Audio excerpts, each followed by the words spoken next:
Demography बदलने की जो साजिश हो रही है, लव जिहाद के नाम पर हमारी बेटियों के साथ जो खिलवाड़ किया जा रहा है, इसको रोकेंगे, सख्ती से रोकेंगे, जागरूक करेंगे परिवारों को संस्कारित करेंगे और संस्कारवान परिवार के माध्यम से एक सशक्त राष्ट्र के निर्माण की दिशा में जो प्रवर्तमान अभियान है, इस अभियान में हम भी योगदान देंगे।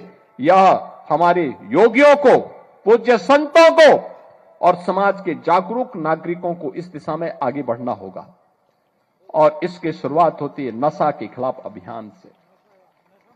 जो मैंने कहा, नशा नाश का कारण है, पूरी पीढ़ी को खोखला बना देता है, उसकी सोचने समझने की सामर्थ्य को नष्ट कर डालता है, उसे तमाम प्रकार के पाप कर्मों के लिए प्रेरित करता है।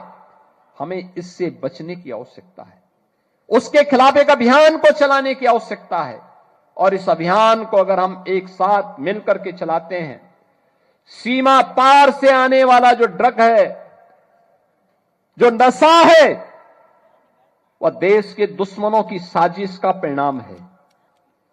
कोई जाने अनजाने में उसमें लिप्त है, उस अवैध कारोबार में लिप्त है, उसको वार्न करिए, लोकल पुलिस को अवगत कराइए, समाज को और उसके परिवार को अवगत कराइए।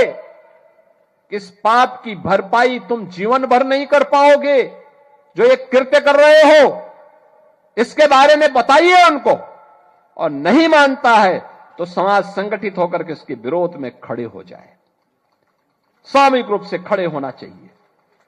डेमोग्राफी बदलने की जो साजिश हो रही है, लव जिहाद के नाम पर, एक योगी के लिए, एक सन्यासी के लिए, एक संत के लिए धर्म और राष्ट्र से बढ़कर के कुछ नहीं हो सकता। यही उसके जीवन का ध्येय होना चाहिए। उसकी व्यक्तिगत प्रॉपर्टी कुछ नहीं होती, धर्म ही उसकी प्रॉपर्टी है, राष्ट्र ही उसका स्वाभिमान है। अगर कोई राष्ट्रीय स्वाभिमान को चुनौती देता है तो हमें खुल करके उसके सामने आकर के खड़ा हो जाना चाहिए, उसकी चुनौती का मुकाबला करने के लिए खड़ा होना चाहिए।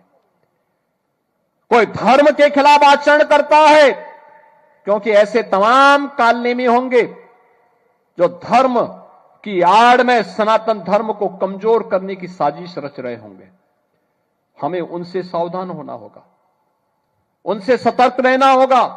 एक योगी के लिए, एक सन्यासी के लिए, एक संत के लिए धर्म और राष्ट्र से बढ़कर के कुछ नहीं हो सकता।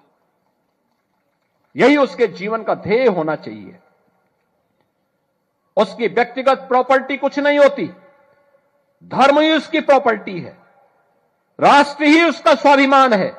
अगर कोई राष्ट्रीय स्वाभिमान को चुनौती देता है तो हमें खुल करके उसके सामने आकर के खड़ा हो जाना चाहिए, उसकी चुनौती का मुकाबला करने के लिए खड़ा होना चाहिए।